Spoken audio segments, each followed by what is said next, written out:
Assalamualaikum warahmatullahi wabarakatuh.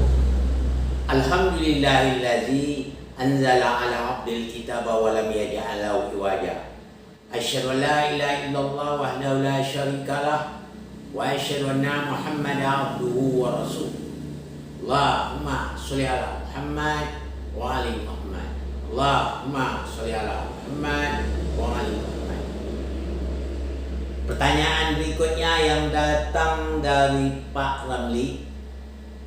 Ustadz, saya pernah mendengar dari pernyataan seorang ustadz yang mengatakan yang benar-benar paham tentang Al-Quran itu adalah Allah, Rasulnya, beserta Ahlul Baitnya. Apakah pernyataan mereka itu benar, Ustaz? Assalamualaikum warahmatullahi wabarakatuh. Waalaikumsalam warahmatullahi wabarakatuh.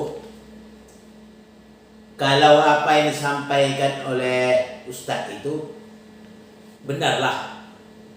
Kenapa? Yang betul-betul paham tentang Quran tentulah Allah. Kenapa Allah yang paham? Merupakan kalam Allah. Allah yang paling ahli tentang Al-Quran. Yang setelah itu apa? Dikasihkan pemahaman lagi kepada Rasulnya. Rasulullah lebih paham. Yang setelahnya siapa? Ahlul Bait Nabi. Dialah yang lebih paham. Nah, jadi kita harus paham benar ya. Jangan merasa kita iri dengan mereka itu. Memang dia lebih paham dari kita. Kita ini hanya diberi paham. Kalau Allah itu betul-betul Allah a'lam. Allah itu memang betul-betul mengetahui. Kalau kita ini dikasih tahu baru tahu. Jadi Allah memberitahu dahuluannya kepada Nabi. Nabi ini akan menyampaikan kepada keluarganya, kepada Ahlul Baitnya, setelah itu kepada umat yang lainnya. Jadi gitu. Jadi yang paham betul tentang Quran adalah Allah, Rasulnya beserta Ahlul Bait Nabi. Itu yang paling paham. Jadi kita ini bagaimana? Kalau mau paham juga, tentu kita diberikan oleh Allah pemahaman kepada kita. Kalau kita mengikuti Rasulnya, mengikuti Ahlul Baitnya, kita juga akan dipahamkan oleh Allah Subhanahu wa Ta'ala. Kalau kita ini dipahamkan, bukan paham, dipahamkan, ya, diberitahu baru tahu. Hati-hati itu. Kadang-kadang ada orang yang iri, kami juga bisa menafsir Quran katanya. Itu namanya kalau menafsir asal-asal nafsir, semua orang tahu. Apakah yang kita tafsir itu cocok apa yang didaki Allah atau enggak? Itu maksudnya. Jangan kita menurut baik, menurut kita, menurut Allah belum tahu kita baik.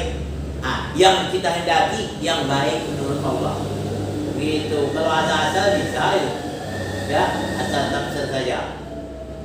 Nah, jadi harus kita tahu benar-benar tentang menafsir itu. Yang betul-betul tahu Allah adalah jelas, Dia yang paling maha tahu.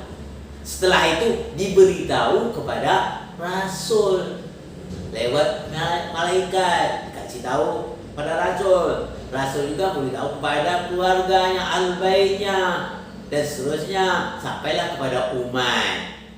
Ya, dia lebih tahu. Kalau kita ini hanya mengikuti Rasul beserta al-bait, hanya sekedar mengikuti, ya, makanya pahamlah kita.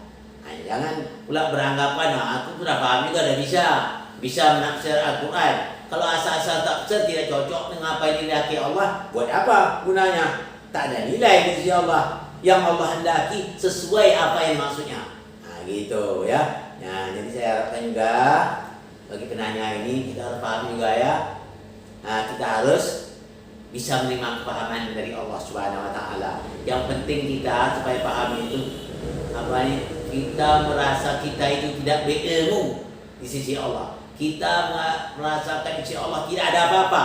Baru ilmu itu masuk ke dalam dada kita. Jangan kita beranggapan kita yang lebih pandai. Aku ni pandai, pernah bikin disertasi sampai 8.000 halaman umpamanya. Tak laku kita di sisi Allah. Kalau mau kita paham, insya Allah kita betul-betul mengakulah kita ini bahwa kita ini tidak ada daya upaya melainkan apa yang dikehendaki oleh Allah.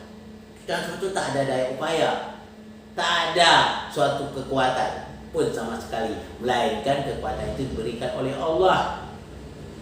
Bahkan kita mulai yakin itu, kita ini bukan hidup. Kalau saya katakan, kita ini bukan hidup, tapi dihidupkan oleh Allah. Yang maha hidup itu hanya Allah. Yang alam ini dihidupkan.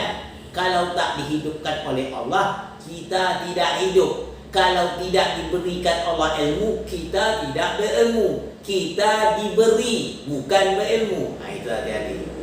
Kadang-kadang tak paham dia. Kadang-kadang banyak orang ngaku dia berilmu. Dia bukan berilmu, diberi ilmu oleh Allah SWT. Barulah kita berilmu. Di sini kita banyak salah, takabur, sombong kita di hadapan Allah. Kita beranggapan sudah memiliki ilmu. Bahkan Allah sudah katakan dalam surah Bani Israel, "Wa ma utitu minal ilmi illa qalila." Kamu tidak diberi ilmu hanya sedikit. Hanya sedikit. Sedikit sekali kita diberi Allah ilmu. Itu pun diberi yang sedikit itu. Kalau tak diberi Allah, sama sekali kita tak punya. Kita tidak punya apa-apa di sisi Allah. Coba lihat dalam diri kita, lihat mana yang milik kita. Coba lihat. Apa yang milik kita? Mata. Kapan kita bisa buat mata?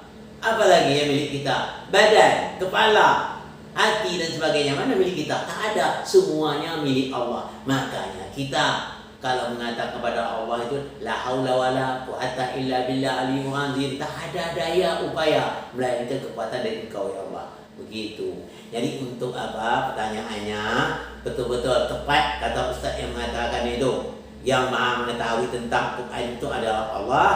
Setelah itu yang paham, yang diberi paham itu rasulnya, setelah itu para ahlul baitnya. Mudah-mudahan kita termasuklah orang yang diberi Allah kepahaman tentang Quran dan tentang sunnah Nabi dan beserta ahlul bait Nabi. Mudah-mudahan kita semua dibangkitkan Allah bersama ahlul bait Nabi, beserta Nabi dan ahlul baitnya. Mudah-mudahan insyaallah kita tetap bersamanya. Wabillahi taufiq wal hidayah. Assalamualaikum warahmatullahi wabarakatuh.